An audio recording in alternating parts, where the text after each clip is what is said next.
Making $100,000 a year, going and buying a $20,000 watch, or going and leasing a $200,000 car. And I'm like, what in God's name are you doing? But that's where it goes down to. Nobody's teaching them finances on what they should and shouldn't be doing. And I'm like, why are people just constantly clout chasing? You know, they're spending all this money and they're leveraging themselves to a point where they can't get out of a hole.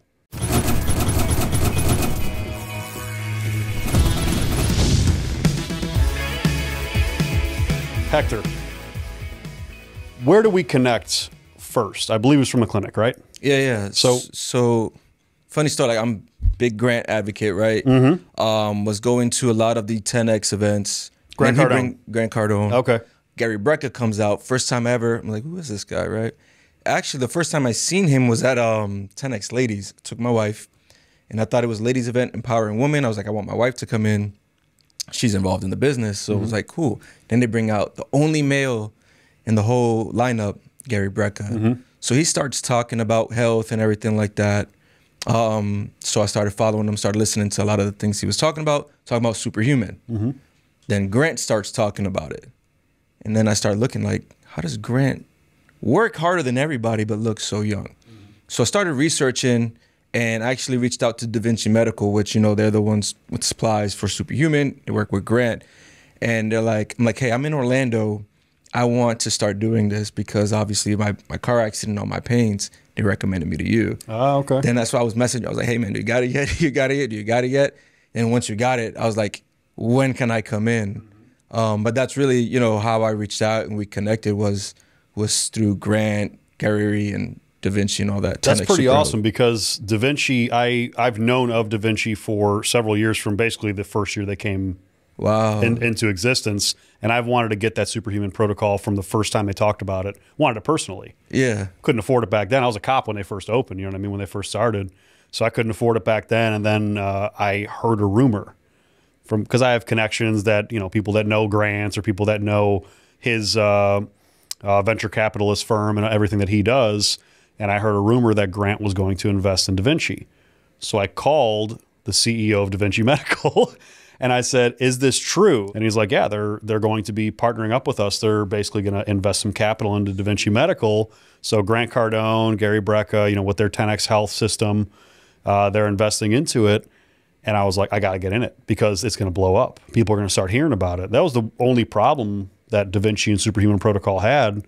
Nobody knew who they were. Even now when I talk about it, they're like, what are you talking about? Yeah. Like, superhuman what? Like, you think you're Superman? Like, yeah, you know, they joke about it. I was like, no, you really have to try this out. Like, you guys have no idea. Especially after my first treatment, I was like, well, and that's kind of what I want to talk about. So, you know, with the Superhuman Protocol, you have magnetism, you have oxygen therapy with exercise or with a sauna pod. We do it easier with a sauna pod, so you don't have to do the bike. That sauna pod's awesome. Oh my God. And then you do the red light therapy. So that magnetism, oxygen, and light therapy, that combination is what Superhuman Protocol is, right? So you come in for the first time, and I remember when you first walked in. I was in my office. I didn't talk to you, but I saw you walk in, and you were hobbling. Yeah. You were hurting. Like your back was bent a little bit. And what happened? How did you get that injury? So I was in a car accident January 4th, 2021. It's funny, like I just signed off on my new office.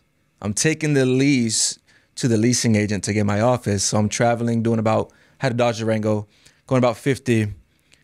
This guy, I mean, it's hard to explain. Nobody knows what he was thinking. He was doing about 80 miles an hour on a, you know, 2 lanes. So one way north, one way south. Was he passing people? He was trying to pass like 3 or 4 cars. So all I remember is like I seen him coming. I was talking to my wife on the Bluetooth and I see him coming and all I remember saying was like, oh shit. And I try to go into like the woods, right? Like try to get out the way. So I blacked out.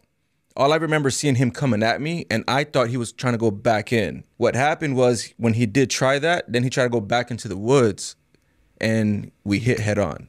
So we hit head on, he spun and hit my truck again. And then like that's how I got like the bruised ribs. But I blacked out and I remember hearing my wife screaming for me to like answer and then I like woke up and I was like, yeah, I'm good, I'm hit. She's like, all right, let me call mom, like my mom, because she was home with the kids. So like my seatbelt snapped, but I didn't know how bad it was. So first thing I was like, oh shit, I see the cops coming. So I put my seatbelt back on. Like I was like, I don't want them to think I didn't have my seatbelt on. I don't want a ticket, right? Without knowing the severity of the accident. So cops like, hey, are you by yourself? I was like, yeah, it's just me. He's like, are you okay? I'm like, yeah. He's like, get the hell out the truck. There's oil and the other car's on fire. So we need you to get out. So I opened up my door, and unfortunately the passenger flew out the car and her body was just laying lifeless right in front of me. Oof. So I'm like still in shock, like what the hell is going on? You didn't realize how bad you got hit. Like I had no idea. I didn't see, like my glass, you know, the windshield was kind of shattered, but I still didn't notice it. Like I'm still in shock. And I don't know how long I was out for. So, because like I said, when I woke back up, I hear my wife, I look to the left, the cops are already there. So I see her, he's like telling me to leave, like my foot's hurting, so I'm limping a little bit. And then I seen the car that hit me is just destroyed. And I see some flames. I walk out and to the grass. And then, you know, I call my wife, she's telling me, hey, I called your mom, she's gonna come get you. But it was just crazy, man, like in shock. I've done rehab, nothing worked. Been in physical therapy for a year. So it's back problems, right? Yeah. So like when I first got into the accident, I felt like my spine was being like torn apart every single day. For 2 weeks straight at 1 p.m. when the accident happened, my head just started ringing. I kept waking up to like reliving the accident. I would just hear bang and then see the girl's body, and then I'd wake back up. Oh yeah, so a little bit of PTSD. Yeah, you probably had a concussion. So yeah, there was some stuff going on. So like, and it was just crazy. Like I felt like, is this pain gonna last forever? Like the night before I went to the clinic, my wife and I were at Halloween Horror Nights, and sharp pains the whole night. But I'm like I've done I thought I did so much, like the chiropractor, physical therapy, and I'm like, I just gotta get used to it. You know, I'm sitting a lot because I run a business. I'm constantly like working on the business, and it's just like, is this the rest of my life? Like, do I just have to deal with it? You know? And I couldn't, like, it hurt too much to work out to strengthen my back. So like, I was just like, screw it, I gotta deal with it. You know what I mean? Well, you couldn't even bend over. I remember you told me I had to put my hand, and to use the bathroom, like I'd have to put my hand down just to like bend down. Like it was just excruciating. I got kids, can't play with the kids, and my kids are young, 4, 6, 8. You know, I have an oldest that's 15, but my younger kids at home, like that, you know, they want to jump. They don't know any better. Yeah. You know, to this day, I don't show them the pictures of the accident. You know what I mean? I don't really want them to know. They know I was in an accident, but I don't share any details with them. Well, and there's no point in telling them how much pain you're in. They don't. Yeah, Daddy's supposed to be Superman, right? That's right. Daddy's Superman. So, no pun intended with Superhuman Protocol, right? But like, so it was tough, and it really sucked. You know what I mean? Because I'm just now 35. I'm like, you know, I want to live for a very long time. You're young, man. I want to do so much with my family. Obviously, like, to be successful in business, you got to be healthy to be able to sustain no sleep. You know, those days where you're constantly working, but it's like, is this life? You know? So, and again, then I went into the clinic and my life changed. So first time you did it, which is not normal. I just want everybody to know that's watching this, going through something like Superhuman Protocol, you're not supposed to feel that much relief the first time. It does happen. You know, there could have been that much inflammation built up, and just that little tiny bit, 5% down, is huge to you. Normally, it's a progressive thing. You're taking, you know, several weeks, several sessions, maybe a month, and then it compounds. You felt it the first time. Once I got off the magnetic mat, I was like, what is, because I don't know, it was weird. Like I felt something in my back. I'm like, is this what it's supposed to be like? Like, is this what all the hype is about? Then, you know, you feel like you have that placebo effect. You're like, oh no, this is like, I want this so bad that, you know, maybe that's what it is. Because Eric, I was like, once we did the mat, I'm like, I don't know, this is kind of weird. Like, I don't feel the sharp pains. And he was like, seriously? I'm like, yeah, this is like, what the hell is this? You know, so like when you're going to feeling that pain for a year and a half consistently, you're like, nah, like this, like you start doubting like this is for real. Like, all right, when I go home, you know, it's going to start hurting again and stuff like that. But yeah, first session, I felt amazing. Actually, your staff even looked at me. They're like, you're smiling. I was like, yeah, like this is crazy. I can't believe it. Well, every other time that you've walked in standing straight, didn't see a limp. You were smiling, you know, just doing your thing. You felt good. I mean, compared to the first time you walked in, it was night and day difference. And then you just brought your mom in too. Yeah. ever since my mom got vaccinated, she's had a lot of inflammation problems. She works for the school system, so unfortunately, no, she had to get vaccinated to keep her job. She's been there over 20 years. She don't know where else to go at that point. Sure, she had to make an informed choice. So, ever since, like, you know, those inflammation scales 1 to 19, right? 19, like, you're pretty high. Her test is 170. So, like, plus she has the thyroid issues and everything. So she was just in pain every night and, like, just hated.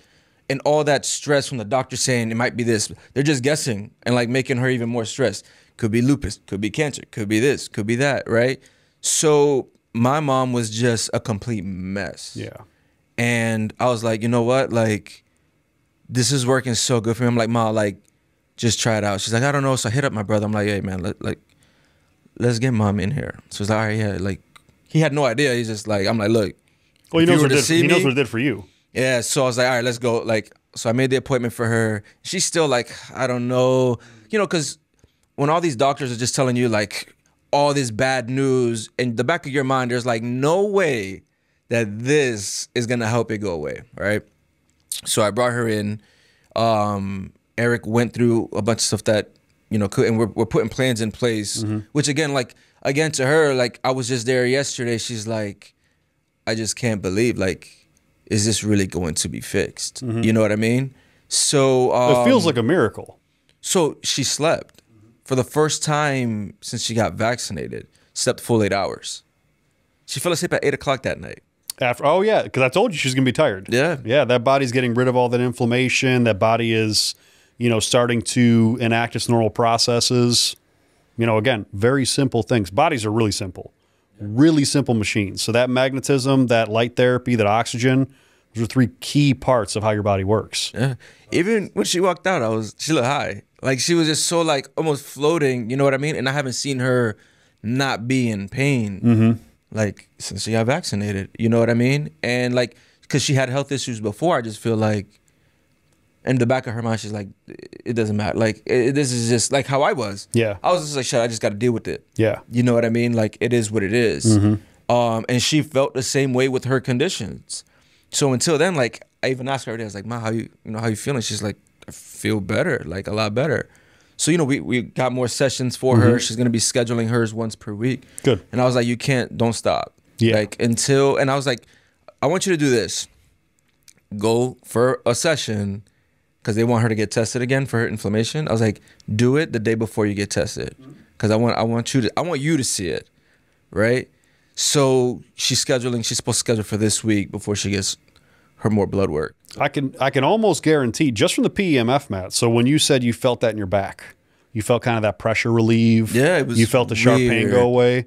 So what that PEMF, Matt, what that electromagnetism is doing, what that, you know, it's basically simulating, you know, those energy vortexes. You ever hear people like Sedona, Arizona? They go there and like, oh, I can feel the energy vortex standing in certain spots in the world because the body or the Earth is basically letting go of a bunch of electrons. It's a natural process in the world. So this is simulating that in that mat. So what it's doing is it's blasting apart all of those clumps of blood cells. And all those clumps of blood cells, you can basically think of as acting as inflammation. So for you, it makes a little bit of sense. All of that bound up inflammation in your lower back, and it's separating all those cells like that, you probably did feel an instant relief. You know, and it's probably the same thing with her. If she has that high of an inflammation mark, I mean, she would feel it from the first session, but it's something that's going to be progressive for her. You know, and what I said to you the other day when we talked about your mom originally, you know, how the doctors really don't know what they're diagnosing, practice of medicine. They're practicing, man. They don't know the true answer. They're looking at blood markers. They're looking at books. You know, doctors don't know everything, even though sometimes they pretend like they do. Yeah. You know, and, you know, that's the difference between the mainstream medicine model and what, you know, we do at our clinics, what places like 10X Health does. You know, they're looking for underlying health problems. How can we fix all of these symptoms with the most basic need your body is looking for? Yeah. You know, that's why we look at hormones. That's why we look at body processes. That's why we're looking at things like the Superhuman Protocol. We're looking at the basics. When you fix the basics, a lot of stuff kind of falls in line. Oh, yeah. You know? And like So it's so funny when Gary Brecka was talking at that event, because, you know, my mom has thyroid issues. So he mentioned basically how they test thyroid and what they say about it. So I was like, hey, Mom, next time you go to your doctor, I want you to ask him these questions. And she did it. And I was like, by the way, this is a response you're going to get. And like to the T. Exactly. And then me and you talked about this actually the other day with her thyroid and what they try to say it is. And then when you looked at her, you knew exactly like what they tell her with like the hair and everything like that. You knew right away. You know what I mean? So it's like, it's pretty easy to see once you're educated on it. You know, so when you're saying that she has thyroid issues, I'm like, yeah, I can literally see it. I can see in her scalp. I can see in her face. I can see certain areas of her skin sagging, how her body's reacting. It's all signs of these deficiencies or issues, you know. Could be just a thyroid issue, could be PCOS, could be, and these things are all misdiagnosed by mainstream medicine. oh yeah, they raise her thyroid medication, then lower it, then raise it. And it's like they're playing games with her. Well, they don't know how to fix it is the problem. They truly just don't know. They're trying to figure it out. Most doctors really are genuine people. I think they really are trying to help people. But again, what are they taught? They're taught in school and they're reading books that are ultimately written by Big Pharma. Yeah. So what are they really being taught? How are they practicing medicine? You know, if people that are listening to this on audio, I'm doing big air quotes, big ass air quotes. You know what I mean? What are they really learning? They're learning how to put Band-Aid solutions on problems that are basically drugs. Yeah. So they're being taught how to prescribe medicine. Are they being taught how to fix problems or how to make a person more healthy? No, that's not their prerogative. Yeah. Their prerogative is to treat symptoms. So it's all reactionary. It's not preventive. It's so unfortunate because I can't even imagine how many cases just like my mom or like me, right? Trying to find some kind of solution for pain and stuff like that. But they're looking at like, go to the chiropractor, get your back cracked, you know, do this, do that. They're not trying to expand their mind on the education and the knowledge that you guys have. Like I said, for me to have that like type of instant, like I know you said it's not normal, but still to me, like, man, I tell everybody about it. Like literally I could just be talking about some sports random conversation. I'm like, by the way, you need to go to Orlando, go check out my guy Tomo's office. Like you have to go. One of my content videographers, like he has back issues towards AC. I'm like, hey man, like you gotta go check him out. When I brought you to that networking event, I was like, hey man, like talk to him. There's a half a dozen people that are gonna come to us. They're gonna bring their moms to us and stuff like that. So, you know, it's something that just really works. Yeah. You know? And I call you the best kept secret in Orlando. Well, it's weird because people don't expect things that actually work. Just like your mom, you're like, is this actually going to be a problem that's going to get solved? Because after time, going to normal medical practitioners, going to the normal medical model, the normal, you know, healthcare system, no solving, no issues solved. Always a guessing game. More medications. There's always more medications. Yeah, and then they're brainwashing them on these news outlets like, oh, like it's just going to get worse. So they're going through the situations that they're going through. They're saying everything's just going to get worse. When then a solution actually gets put in front of them, they're like, no, there's no way. Yeah. And then there's no way it can happen as quickly as people are saying it can. Not that it will, but the way it can happen, you know? And it's sad because like we can talk about this and then certain people will still doubt. There's like, nah, there's no way my situation, I'm different. My situation is unique. Like, there's no way that this can help, even though, like, I've gone through. You even told me about, you know, the inflammation you had on your hip. So, I mean, from being a cop, I was a cop for 12 years and wearing my belt 30 pounds. You know what I mean? Cops deal with it every day. How many cops have back and hip problems? Pretty much all of them after a couple of years. You're sitting in a little car with a belt, with a vest. You know, you got 30, 40, 50 pounds of gear on, depending on what kind of unit you're in. And you're walking around, you're sitting a lot, you know, in a small car. So what are you going to get? You're going to get all kinds of inflammation issues in your hips and your back. So I had this issue on the left side of my hip to the point where I couldn't like do a squat in the gym because all of this inflammation, all these pressure points in my upper glutes, up into like where my top of my IT band goes, couldn't squat with that left side. Even if you saw me squat, I would shift to my right because I'm babying that left side because it hurt so bad. Did the Superhuman Protocol, I think the first day we got it, the first day it was installed. And I did it, and I'm like, whoa. You know, moving around, I'm like, what the hell happened? You know, and I didn't think anything of it at first, but I felt good. I go to sleep, and then I wake up the next day, and I tell my wife, I popped up out of bed, and I'm like, that was the first time I popped up out of bed in literally years that I stood up and I wasn't in severe pain on that left side of my hip because I had to stretch every morning. Yeah, one session. Feel that 1,000%. Even like that night, I slept like a baby, right? My Oura rings like maximum freaking sleep, Nice. right? I was like, and then I get out of bed, I'm like usually, you know, when you're in pain, like you're used to getting out of bed a certain way, right? Yep. So, you know, the whole leg swinging, pushing up with your, you know what I mean? So I try to do that, but I'm like, hold on, I don't feel anything. Like, again, like in my head, placebo effect. I'm just super excited that I got to try this, that I've been looking at. There's no way that it really took all this pain away. So I get out of bed and like my wife was sleeping. I'm like I don't have any pain. And it's like 5:36 in the morning. And she's like, it's Saturday too, because I took my first session on Friday. So the whole weekend I'm like, this pain's gonna come back. Like I'm just waiting. Again, like how we were talking about with my mom, like nothing works, there's no way, like this and that. So all weekend I'm like, it's just gonna come back. I know it is. Then I scheduled another session for Monday. Like immediately I got one session only just to see. Yep. And Eric's like, you want the whole month? I'm like, man, let me just try this out. Try one session. It's good. It's a smart way to do it. So immediately after that session, like I said, I was like, give me the whole month. Unlimited sessions. I'll be here as much as I can if this is really how I'm going to feel. So all weekend, I'm just waiting for it to come back. Like just sitting there. Sunday morning, I wake up. I'm like, oh shit, I didn't have to do the whole, you know, movement to wake up thing again. Monday morning, same thing. I'm waiting. So usually like, because I work so much, I make sure I take my kids to school every morning. Or if I can't, like if I'm super busy in the morning, my wife will take them, but then I'll pick them up. Like it's super important for me to just be in their life, right? So Monday morning I pop up and I'm like, okay. Now usually when I take my kids to school, like, so I take my kids to where my mom works. You know what I mean? That way, God forbid something happens, like my mom is there at school with them, right? So it's a 30-minute drive just to take them to school, 30 minutes back. So I'm in the car sitting for an hour. Like the most excruciating pain before was just, but again, I don't care. Like to my kids, I want to see them, talk to them about school. And, you know, there's certain moments that you get to share with your kids in the mornings. And when you're super, you know, you run a business, like you don't get to share that with your kids throughout the day because I'm so busy. Sometimes I'm working 8 in the morning till 1 o'clock in the morning. Yeah. Right. So I'm like, I have to. But the pain was like on a scale of 1 to 10, like sometimes like 100. Like it was just crazy. And I'm like sitting, and you know, like when you're sitting like that, all that pressure on your glutes, your back. But it was just like, it is what it is. You know what I mean? Like I said, in the back of my mind, I'm like, I got to deal with this.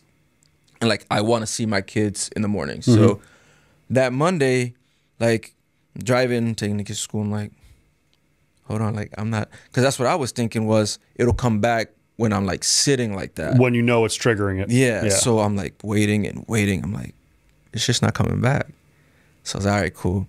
Take them to school, go for my Monday session. I was just like super happy. I was like, all right, like session 2, let's see. And like every single time I just feel better and better and better. And I'm finally now able to do like some core workouts. It's awesome. Where I haven't, like when I was doing the rehab, they were trying to make me do it, but I was still like in pain. Well, with all that inflammation and being bound up so much, trying to strengthen those muscles when you're in that position, it's not going to work very well. Your body's going to fight it because your body's literally hurting. Your body's trying to deal with the catastrophic event that happened, which is that car accident, right? So if you don't solve all those inflammatory issues first, you can't strengthen the muscles. Your body just won't let you. It'll fight you every step of the way. Every single time. Personal trainers. Yep. Rehab. Everything. And it was just like, sometimes I felt like it was worse. Yeah. You know, there was one time I thought I was getting better, and then I'll never forget, like I was deadlifting. It wasn't even heavy, and I just felt like a pop, like on my back again. And then I was like, and I couldn't move. And then like, again, I waited. I felt a little bit better. Then I tried to play basketball, like diehard basketball fan. I'm like, I just have to like do something. Like maybe if I play basketball, it'll help strengthen my entire body, right? So first game, like I didn't think anything of it. I'm just trying to, like, you know, adrenaline's rushing, you're playing, cool. It's in a men's league. Everybody's testosterone's out the roof, right? Everybody's talking shit. Like, damn, I miss this feeling, right? Go to sleep and I wake up and my hips are like this. Oh. And I'm like looking in the mirror. I'm like, man, there's no way. Like, are you shitting me? Like, I'm trying to do right, trying to get back in physical shape. And like literally you could see me all crooked. So in pain the entire week. So I'm like trying to stretch, trying to do whatever I can. I was like, maybe it's just because I haven't played in so long. You know what I mean? My body's just like in shock. Yeah. So let me like play the second game. No, that shit was still like it was just weird. Like if you see like movies where people's bodies being like all stretched and all, that's what my body looked like. And I'm like, I call my wife. I'm like, babe, like, do you see this? Like, am I like tripping? Is my body really like, and she's looking, she's like, holy shit, like literally, like my hips, like you could just see it. So I was like, all right, let me try the chiropractor thing again. That's when I tried the chiropractor. And then he was like, all right, we're gonna do chiropractic work, physical therapy, stuff like that. But it just wouldn't work, man. I mean, those modalities have their purpose. Physical therapy is extremely beneficial for a lot of people. For sure. Chiropractic, same thing. I have a lot of chiropractor friends, you know, that come to the clinic. They refer patients to the clinic. I go to them. You know, good, nice network of people. But yeah, for your issue, I mean, nothing was going to solve that until you really solve that really big underlying issue of inflammation. Pain never went away. Yeah. Right? And then the tightness came right back. Because like you said, when you're inflamed like that, like not solving anything is just temporary relief. Ever since I went to your clinic, I haven't gone back. And I feel 100 times better than any time I ever went in there. And now Even you're with able to physical therapy. strengthen things. Now you're able to be more physical, which, you know, obviously health is what I love. Health is what I'm into. So when I talk about health, you know, health is wealth, right? Everybody, that tagline, health is wealth. They think it's corny, but it's the truth, though. It's the truth. Like, look at all the people you met at that networking event. They all had a lot of money, but yeah, some of them guys you ain't come to them healthy. and they're like, oh, I need this. Like, Oh, yeah. They want to sustain that wealth for long. If not, like, you can have all the money in the world, but if you're not healthy enough to enjoy it, like, what's the point, you know? So you're a businessman. You're an entrepreneur. You have at least one business, right? Or do you have multiple? Three. Okay. Yeah, there was times where, like, you know, you're in business and then you want to keep pushing, but your body's just shutting down. Like, there'd be times I'd be in so much pain, I would just knock out. Just like, that's the only way my pain would go away. Just go to sleep. Like, I would literally just fall, like, sleep, laptop on my freaking lap, and I'm just in so much pain just trying that I just fall asleep, right? So, like, to me, health was always super important. I used to always be at the gym, always, you know, and when I couldn't do that no more, like, it sucked. Well, it's going to make your business suffer. If you're not healthy, everything else will suffer, including your family life, including business, including your money. Everything cascades down. And in turn, when you're super healthy and your body's functioning at a high level, everything elevates.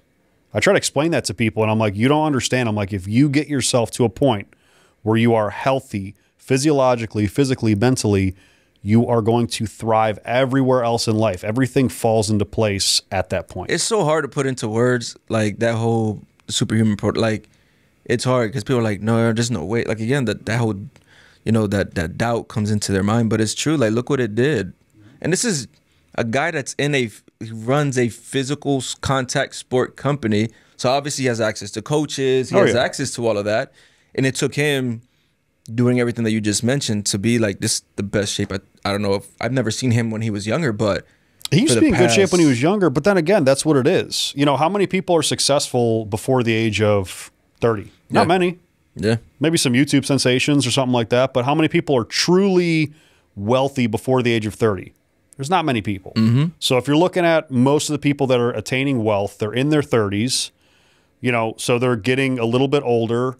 Hormone levels are declining. They're starting to gain some body fat. Metabolic issues are starting to trickle in with age. You know, their dietary habits are maybe getting a little lax, not exercising as much because exercise is not as easy. You know, for anybody watching this that's younger, you get in your 30s. I'm in my late 30s now. You know, I'm pushing 40. You get some aches and pains, you know, so what are you going to do to combat those things? There's a formula, and it's really simple. So let's get into the financial literacy part, and let's get into what you're doing. What is the major issue that you see with people that you're coaching, that you're teaching? What's the biggest issue that you see in how people look at money? They listen to these freaking Instagram gurus. Okay, so Instagram gurus, let's get into that. For one, like, they're more focused on teaching people how to, like, get points from credit cards opposed to, like, understanding finances, right? Okay. I would never get some, and I do business funding too, right? And anytime my client's like, man, I want to get this much money. I was like, all right, how much money are you generating? Like, you have to understand their finances.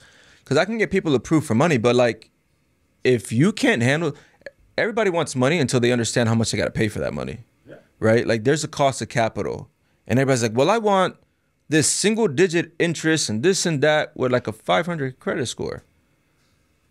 And they're doing maybe 20, 30,000 a month in revenue, but they want $100,000. It's like, do you realize what you're asking the bank to do for you? Yeah. Because, credit cards are still banks. They're all backed by banks, right? So it's like understanding the actual financial aspect of credit, right? Because these systems know when credits have been manufactured.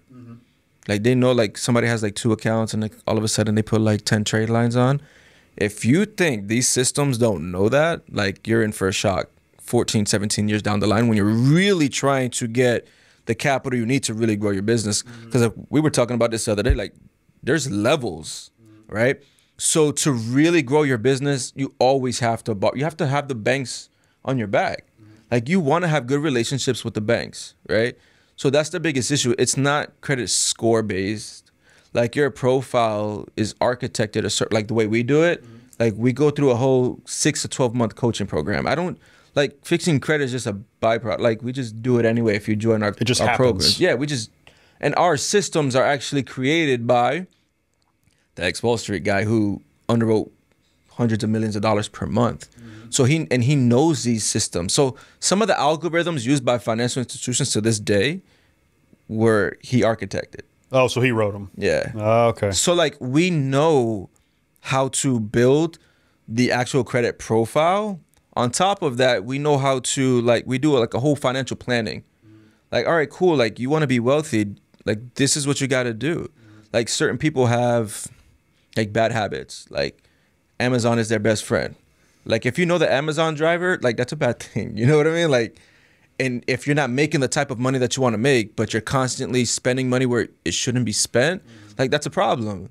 So, I shouldn't be getting you a credit card for $50,000, $100,000, but you can't manage to stop spending on stuff you really shouldn't be buying just because you want points. I see this. All right. So this is a huge pet peeve of mine. And I see this more and more people that are making $100,000 a year. And listen, I'm not talking down to anybody making $100,000 a year. I'm just stating this as a statement. Okay. Making $100,000 a year. Okay. Which is good income, but it's not a crazy amount of money. Going and buying a $20,000 watch or going and leasing a $200,000 car. And I'm like, what in God's name are you doing? But that's where it goes down to. Nobody's teaching them finances on what they should and shouldn't be doing. So when I'm seeing that, what it looks like to me, because that same person that I see that's buying a $20,000 Rolex and driving, let's say a high-end Mercedes, okay, $100,000 Mercedes. If you make $100,000, you shouldn't be driving a $100,000 Mercedes. They're the first people to do that. You know the picture I'm talking about? Gripping the steering wheel with the Mercedes logo. Oh my God, yeah. It is driving me insane. And I see it on Instagram every 5 minutes. And I'm like, why are people just constantly clout chasing just on social media and wasting so much money? Like, it's not cool. It's not cool. It's not cool if you make $100,000 a year. They don't understand finances. And a quarter of your income just went to a Rolex watch. That is stupid. And here's what they don't realize, right? Like, all right, you make $100,000 a year, but how much is being taken away by taxes? Well, yeah, and again, I'm talking $100,000 a year. You know, we're not talking post tax. So, you know, they're spending all this money and they're leveraging themselves to a point where they can't get out of a hole. You know, and listen, I'm a business owner. I understand how leverage works. Sure. You know, when I'm doing $500,000 a month, I'm sorry, not a year, $500,000 a month in revenue. You know, there's certain things you have to leverage. It's stupid to spend cash on things. You know what I mean? So there's certain things you should be getting loans for and getting low interest rates because that's how business works. That's how you grow. You know, but when you're on a set income, you're a salaried employee and you're just balling out. Gucci head to toe, Rolex watch, brand new Mercedes, but you're just living paycheck to paycheck. Pretty much. You're still living paycheck to paycheck. You're living paycheck to paycheck, and you're spending all this money on shit so people on Instagram can like your photo. What are you doing? Why is that happening? I think like, do you see that more? I do, all the time. I mean, it's crazy. And I feel like they're hoping to get Insta famous. Is that what they call it? Like Instagram famous? And then they're hoping that they land some kind of endorsement deal, right? By getting all these, but that's very rare. I don't think people understand how rare that is. It's a 1% of 1% on social media. It really is. Like all the guys in our courses, we talk about that. Yeah. right? Like so on our 4-week challenge, first thing we talk about is the principles of credit, like real credit, right? Like what it really means. Not this be under 30% or be under 10. That's all bullshit. The 30% rule is a joke. The 10% rule is even a joke. Like we know the factual numbers where your utilization needs to be to maximize your actual funding. Like we know what type of accounts you actually need to have to maximize your funding. Give people a little gem. Give people a little gem. Give them a little taste. Give them a little taste if you can. Because I want them to come to you. Because listen, I'm an entrepreneur. You're an entrepreneur. I want this to help you thrive more. I want you getting more clients because I think this is really important. And I'm sick of seeing what I was just talking about. I'm sick of seeing people waste money. So give them a little gem on what they can use. From that whole under 10% utilization rule is bullshit. It's actually 5 to 12.3%. Expand on that a little bit. Your utilization, right, for your debt. So let's say you have $100,000 in credit cards. Okay. Everybody's like, have it under 9%. No, it's not 9%. The actual algorithms that are put in place is from 5 to 12.3%. So as long as you're in 5 to 12.3%, you're good. If you're under 5%, it's actually you're a liability to the bank. You're not using your money. Yeah, because you're not using your credit. I'm giving you all this credit. You're not using it. That's why you see a lot of people where their cards get closed because it's usually under 5%. It's not they're not using it. It's under 5%. They want you in that 5 to 12.3%. Like those are the actual numbers of the actual algorithms put in place by these institutions. You guys heard it right here. So that's really important. I mean, that's usually where I hover anyway. I hover around probably 8 to 12% personally. No, you're good right there. Business side is different. No, business is complete. Yeah. So I'm talking about on my personal side. Business side's a little bit different. But yeah, I mean, I see people are like, I have no debt. I'm like, that's not good. Yeah. I have no credit cards. I'm like, that's not horrible. Good. That's not a good thing. So this is where like people are like, I have an 800 credit score, but I can't get financing. I was like, let me look at, let me see what you have. Yeah. They got like one account. I was like, all right, let's put it in layman's terms, right? We're hanging out. Somebody comes up to us, right? We're looking at their credit report, or let's use it even more. Like we're all a network of friends because banks are friends, right? So you've only borrowed $5,000 from one of the friends in the group, and you're asking, like me or you, hey, can I get 100? But look, I've always made my payments on time, right? Me and you look at each other like, this guy's paid one person back. The person's 30 and 35. Well, he's 35, so let's say since he was 18, 17 years, he's paid one person back $5,000, and he wants 100 from me. And then another friend comes by, and he's borrowed money from all of the friends for the past 10 years, 100, like at least equivalent to $100,000. And he's like, hey, can I get 100? Like, yeah, why not? Yeah, you've paid everybody else back. Yeah, you've proven you can do it. That you can handle that. Like, yeah, absolutely. And I'll give you single-digit interest because I know you're going to pay me back. I know I'm getting my money back. Right? So that's how the banks look at it as well. 1,000%. Okay. People overcomplicate it. I can't get, the banks don't like me and this and that. It's like, no, the banks don't trust you because you haven't proven yourself. Right? And like understanding your finances will prepare you for that funding. Because that's the problem. Like they have a good credit score, right? Good credit profile. We get them funding. But then the payments start coming and they max out the card for the business, right? They're trying to use it, cool. But they still don't understand finances, right? They've managed their credit good, but they still don't understand finances, right? That first payment comes on that $50,000 credit card that gets maxed. They're like, holy shit, how am I going to pay this $1,700? Because they've never done it before. They've never prepared themselves to manage that kind of money. Now all of a sudden they're freaking out. Like, what do I do? How, like, I have to generate another 17. Like, it's just not planned out. Yeah. To where, like, when we do it, we're like, all right, look, we're going to eliminate these expenses because they're just not needed. Like, while you're spending money, let us know so we could put finances in place and put plans in place. And then while you're acquiring this debt, because debt is amazing, right? Everybody, and this is the funny thing, like you were just saying, like, debt is bad. Explain why debt is amazing, because this is something that people just don't really understand. Let's say me and you, right? We're investing into a company. You have $100,000. I have $20,000, but $100,000 credit card, or $100,000 in debt, right? Business fails.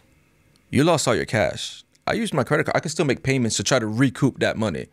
You now have to start literally from scratch. I still have 20 grand that I could play with. The bank's gonna give me time. When I went to GrowthCon, Lloyd Blankenfield, ex-CEO of Goldman Sachs, one thing that he said is our country rewards risk takers. So why not go take the risk? Go get debt and take the risk. Because you can always start over with debt, though.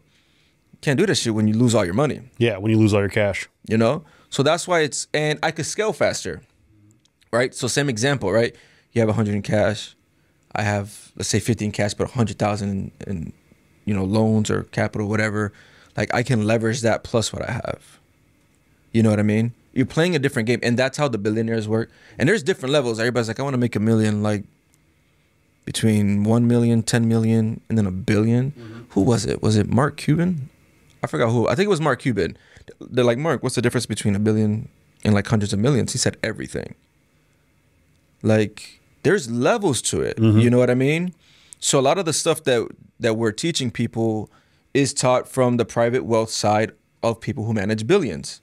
So I'm not teaching people who like trying to manage like a couple million. I'm trying to prepare them to live a wealthy lifestyle, right? Like showing them how to eliminate taxes completely, how to build trust. Like we do that for like, if you have $1.5 million, we put you into like this private wealth club, right? We get you the black card, Swiss bank account. We set up your companies where you're not paying taxes, right? Like we set you up for wealth. It's not just like here's some hacks, like, you know what I mean? That's not what we do. We don't care about that because it's sustaining your bloodline. You know what I mean? Yeah, it's a generational wealth thing. That's what we do. Like we don't focus on, hey Tomo, I want to help you save taxes this year. I'm gonna eliminate your taxes this year. It's not that. And like if that's what you want, like we're not the program for it. If I have, let's say I had $5 million, right? I can invest into something cool. But if there's a group of 20 of us with $5 million, you know what we could do with $100 million? Like, especially like you were talking about real estate, right? Usually you can borrow what? You only have to put like a quarter down. I think right now, commercial, they're wanting 30%. 30? But let's just say 30%. in a normal market, 20%. Right? So let's say we have 30 million, you can get $100 million piece of asset. You know what I mean? If you only have 5, you get a $20 million asset. Well, and that's a huge, like, again, there's levels. One of the things that I loved somebody telling me, and this guy commands billion-dollar companies, just gobbling up everything. You know, he's just gobbling up other companies. He told me, he said, what's better, 100% of a $5 million company or 20% of a $500 million company?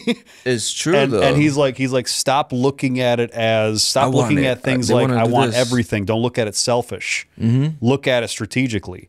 What makes more sense? No, 1,000%. You know what I mean? And people automatically, especially entrepreneurs. And I was like that in the beginning. You know, I'm like, I'm really weird about like, oh, I don't want to give out too much equity and things like that. Gratefully, I still own 100% of my corporation. Am I going to at all times? Absolutely not. I'm going to start getting investors. I'm going to start getting people coming in on my corporate side because that's how I'm going to scale and grow bigger. 1,000%. Because of like, all right, it doesn't make sense otherwise. We're in the mergers and acquisition space with the private wealth company, right? Okay. So what we'll do is like, we can literally take a company from, I'm just throwing out numbers, 1 million to 100, but we get equity. Sure. But I took you from 1 to 100. Yeah. Right? Like there's certain resources, again, like there's levels. There's certain resources you have access to when you're managing billions, opposed to when you're managing even hundreds of millions. Like they're just, Grant talked about this, Goldman Sachs. Like you can't even get in the elevator unless you're at a certain level. Not even in the elevator, right? Like, because there's levels to it. They just don't respect you. And he told the story. Actually, he was talking to Lloyd about this. He's like, man, I couldn't even get in the elevator. At that time, I thought I was pretty, successful. And I couldn't even get in the door. You know what I mean? He's probably got a private elevator now. Yeah, he probably. Like, Grant, here's your elevator. That's right. This is the Grant Cardone elevator. But like, he understood that. And I think that's the problem with people is they don't want to understand. They're so selfish. They're like, nobody wanted to help me build this, so I don't want to give nobody. Like, you're thinking selfishly. Well, you're thinking small. Yeah. So if you want to think bigger, that's a huge problem. If you want to think bigger, you have to get out of your own way. You have to get off that selfish attitude train, and you have to realize that it can't be done alone. And leveraging other people and leveraging relationships and having partners strategically and in a smart way, obviously, protect yourself, protect your assets, but doing it with 10 people, you're going to get 100x the result. 1,000%. So that's what it really ends up being. My problem is especially with like my people, right? Like Hispanics are so proud. It's crazy.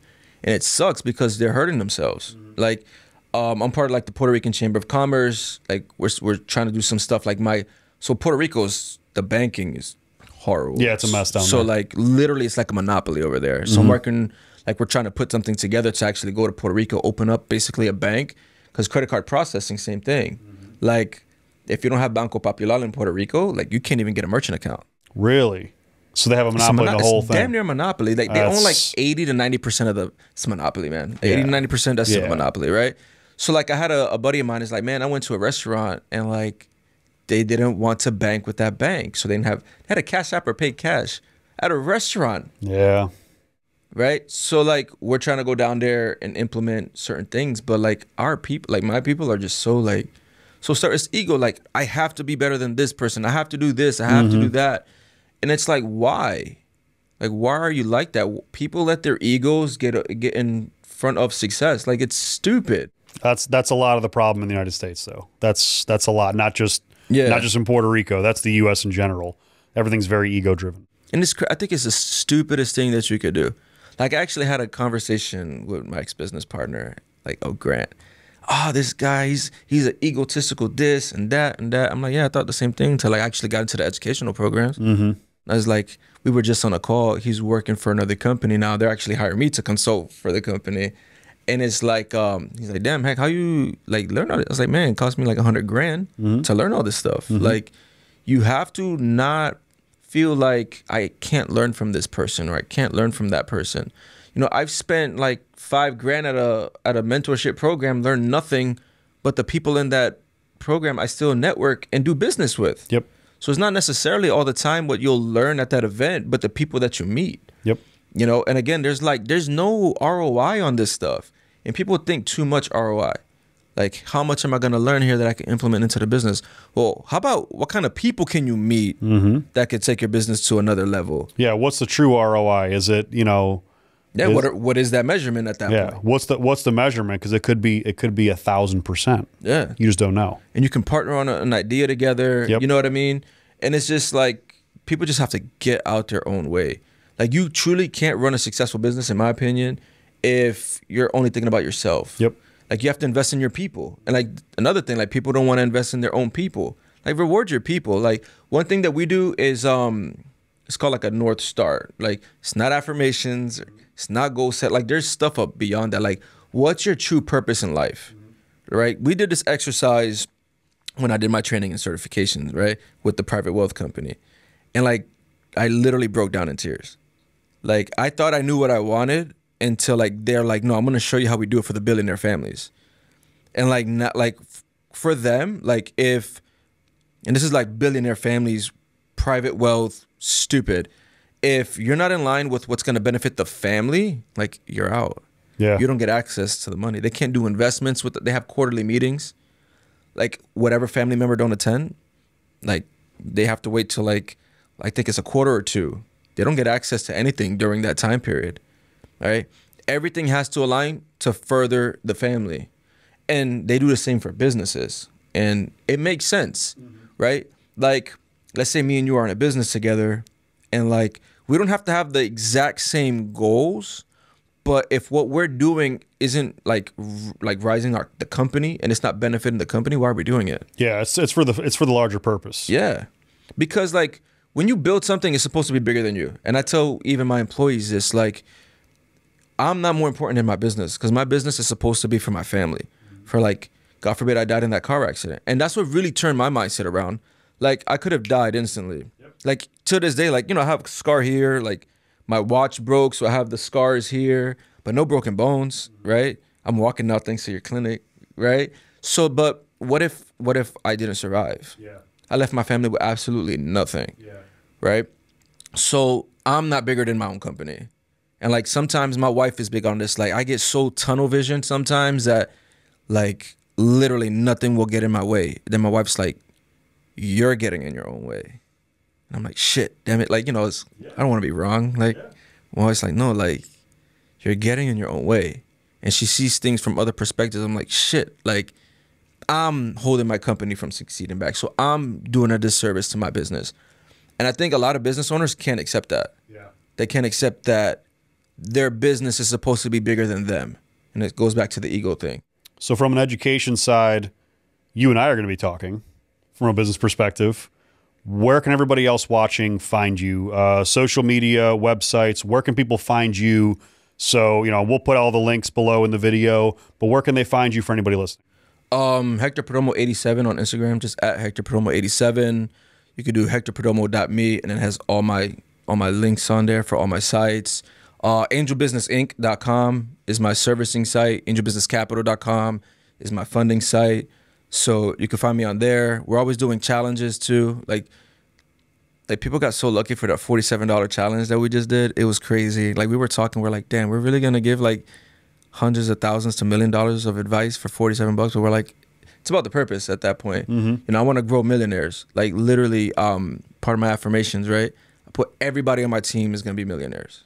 Like I want everybody to succeed. And I have these conversations in our meetings. I'm like, are you guys doing everything you can to be millionaires? Because once we're there, like especially now, I have access to, and we'll talk about this, I have access to certain funds, like venture capitalists that I didn't have access to before, but we all need to have money to do it. I don't want to do it on my own. Sure. Like literally funds where like the Mark Cubans, the Kevin O'Learys have access to, I now have access to. Okay. Like these are players, right? Levels. But I now have access to it. And I want to extend that. So I want to grow people so they can all have access to it. You know, like a big program that I'm trying to put together is for athletes. I remember you telling me about that. Why aren't athletes businesses? Think about that. Like I'm from Boston, right? So one of the most taxed states in the country. Jason Tatum signs a $200 million contract. What is he really getting out of that though? After taxes, and his agent buys his mom a house, you know, respectfully so. Of course, you want to take care, especially his story is an amazing story, sure. Right? Buys himself a house. He has to maintain that lifestyle. How much is he really left over? Well, and that's why I think it's so important that we did sit down on this podcast so people can watch this and people can see that there are, you know, whether it's you or whether it's somebody that you're connected to doing this kind of education. This is why I wanted to sit down with this conversation. You know, it really wasn't about the Superhuman Protocol stuff. Yeah, that's cool. And I think that health and that wealth part is a really good mixture. But what I really wanted you to kind of get across is that people can understand money better. People can understand credit better. People can really make their life better all around. Yeah. And that's why I wanted you on here. So, well, good. I appreciate you coming on the podcast. Thank you for all this information. I think this is really valuable for people to watch. I hope people sit through this whole podcast. It was a longer one than I usually do, but I know we had a lot to talk about. I appreciate it. So thank you for coming on. We'll have your links below. I know that you said them a little bit earlier. Again, what's your Instagram? Hector Perdomo 87. Okay. And your website? You could do angelbusinessinc.com. Hectorperdomo.me has like all my links. Perfect. Well, thank you, man. I appreciate you coming on again. I'll see you at the clinic in a little bit. Yeah, for sure.